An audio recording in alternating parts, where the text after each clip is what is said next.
Bismillahirrahmanirrahim. Assalamualaikum warahmatullahi wabarakatuh. Alhamdulillah rabbil alamin. Wassalatu wassalamu ala Rasulillah Sayyidina Muhammad bin Abdullah wa ala alihi wa sahbihi wasallam.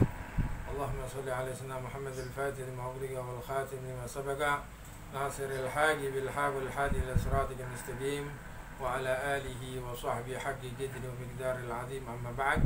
Segala puji bagi Allah Subhanahu wa taala yang telah memberikan kepada kita nikmat iman wal Islam sehingga kita bisa bermuajah walau hanya lewat YouTube. Salawat serta salam tidak lupa kita sampaikan kepada junjungan Nabi kita Muhammad sallallahu alaihi wa alihi wa sahbihi wasallam.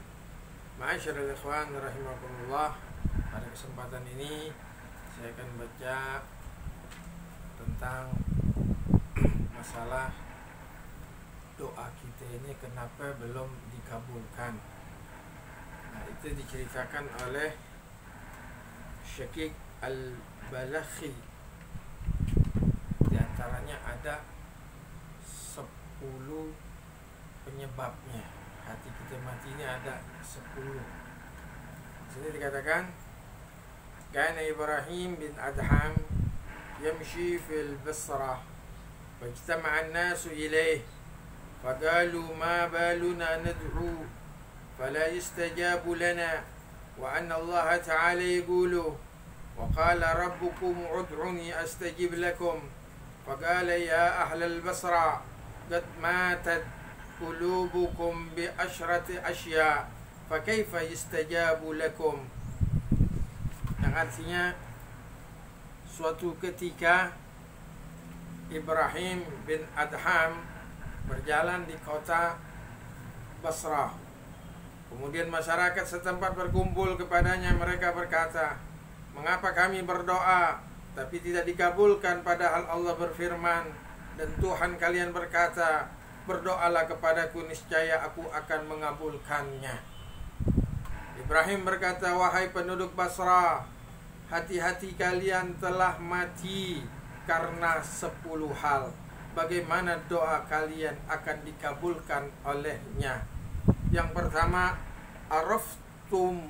araftumullah wa lam tu'addu haqqahu.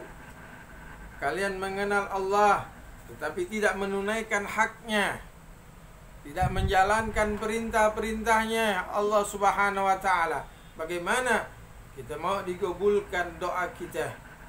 Kita kenal bahwasannya Allah Subhanahu wa taala yang memberikan rezeki kita.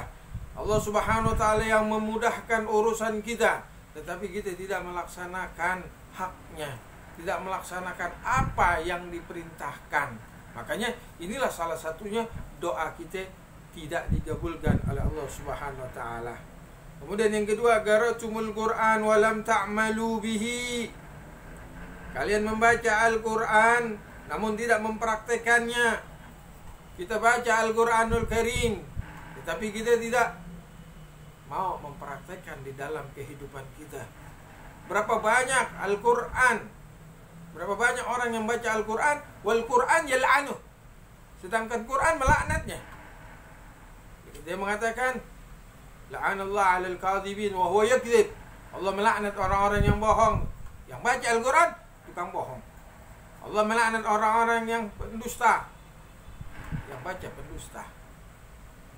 Allah melaknat orang-orang yang zalim, yang baca zalim. Al-Quran adalah imam. Man ja'ala al-Qur'ana amamahu gada ila al-jannah, wa man ja'alahu wara'a dhahri syaqa ila an-nar. Siapa yang jadikan Al-Quran itu sebagai imam, sebagai panutan, maka Al-Quran itu akan membawa kita kepada surganya Allah Subhanahu wa taala. Dan siapa yang jadikan Al-Quran itu sebagai makmum, maka kita akan dimasukkan ke dalam nerakanya Allah Subhanahu wa taala. Makanya baca Quran, praktekin bagaimana isinya Al-Quran, praktekin di dalam kehidupan. Lihat bagaimana Nabi sallallahu alaihi wasallam. Nabi semuanya akhlaknya Nabi adalah Quran. Sebagaimana sahabat Nabi pada datang kepada Sayyidat Aisyah ditanya, bagaimana sih akhlaknya Nabi? Karena khuluqul Quran, akhlaknya Nabi adalah Al-Quran. Kemudian yang ketiga, idda'aitum hubbar Rasulillah sallallahu alaihi wasallam wa taraktumus sunnatahu. Kalian mengaku cinta kepada Rasul sallallahu alaihi wasallam, akan tetapi kalian tinggalkan sunnahnya. Kita mengatakan saya cinta kepada Nabi Muhammad, saya cinta kepada Rasulullah, tapi bagaimana sunnah-sunnahnya Nabi sallallahu alaihi wasallam? Bagaimana yang dikerjakan Nabi kita tinggalkan. Nah, kita bagaimana mau doa kita digabulkan sama Rasul? Berarti ini adalah pengakuan kita adalah pengakuan yang kadzab, pengakuan yang bohong. Jadi kalau kita mengatakan cinta kepada Nabi sallallahu alaihi wasallam, orang yang cinta itu apa sih? In kana hubbuka shadiqan la ta'ta wa innal muhibba liman yuhibbu muti'u. Kalau kau benar-benar cinta kepada orang yang pasti kau taat. Kalau kita cinta sama Nabi Muhammad, pasti kita taat kepada Nabi Muhammad sallallahu alaihi wasallam. Segala apapun sunnahnya Nabi kita kerjain. Jadi enggak wajib aja sunnah-sunnahnya.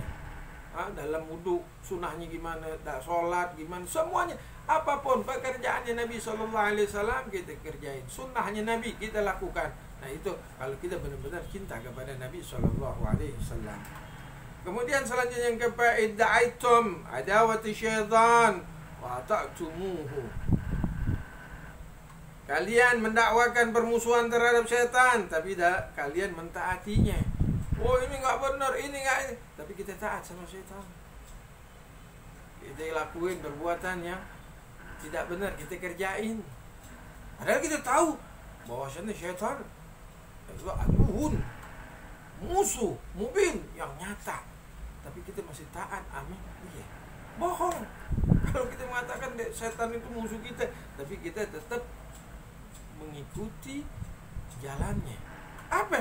Jadi dengan melakukan kemaksiatan. Kemaksiatan itu dibentuk sebagus mungkin yang sehingga manusia bisa terjerumus ke situ. Kita sudah tahu bahwasanya itu adalah perbuatan yang nggak benar, tapi dihiasin sekiranya manusia ini tidak bisa mengelak lagi. Nah, ini diperhatikan. Terus yang kelima, idda'aitum dukhulal jannati walam ta'malu laha. Kalian mengaku ingin masuk surga, namun kalian tidak berbuat sesuatu untuk memperolehnya. Kita pengen masuk surga, tapi kita nggak mau memperoleh jalannya ke situ. Manusia pasti ditanya, itu mau masuk surga benar nggak? Pasti jawabannya adalah surga. Tetapi untuk jalan menuju ke surga itu tidak gampang, tidak mudah, banyak rintangan, banyak cobaan. Biasanya yang masuk untuk ke jalan ke surga itu dicoba dengan sesuatu yang nggak enak. Makanya dunia ada sejnul mukmin wa jannatul kafir. Dunia itu penjaranya orang mukmin, wa jannatul kafir, dan surganya orang-orang kafir. Kenapa? Karena di dunia ini orang mukmin itu nggak bisa bermacam-macam, mau berbuat ini nggak bisa, ini nggak bisa, ini nggak bisa. Kenapa? Karena ada larangannya. Hufatin nar bisyahwat wa hufatil jannah bil makarih. Kalau mau masuk ke neraka itu dengan kenikmatan, tapi kalau mau masuk surga itu dilingkerin yang kita nggak demen. Sholat kita berat, puasa, zakat, sedekah itu berat. Nah, makanya kalau kita mengaku ingin mau masuk surga, tapi kita nggak mengamalkan untuk jalan yang ke sana, ya berarti itu adalah pengakuan yang bohong. Ini saja. Jadi insyaallah kita akan lanjutkan di segmen yang kedua. Itu kenapa hati kita, doa-doa kita belum diterima. Ini baru 5. Ya, insyaallah akan kita lanjutkan di acara selanjutnya, yaitu 5 lagi. Semoga mudah-mudahan hati kita ini dihidupkan oleh Allah Subhanahu wa taala, dan segala doa-doa yang kita munajatkan, yang kita inginkan dikabulkan oleh Allah Subhanahu wa taala. Allahumma ya man wafaqa ahlal khair wal khair wa annahum alaih, wafiqna Allahumma lil khair wa a'in alaihi ya rahman rahimin ya rahman rahimin. Sallallahu alaihi wasallam Muhammadin nabiyyin wa ala alihi wasallam. Alhamdulillahirabbil alamin. Wassalamualaikum warahmatullahi wabarakatuh.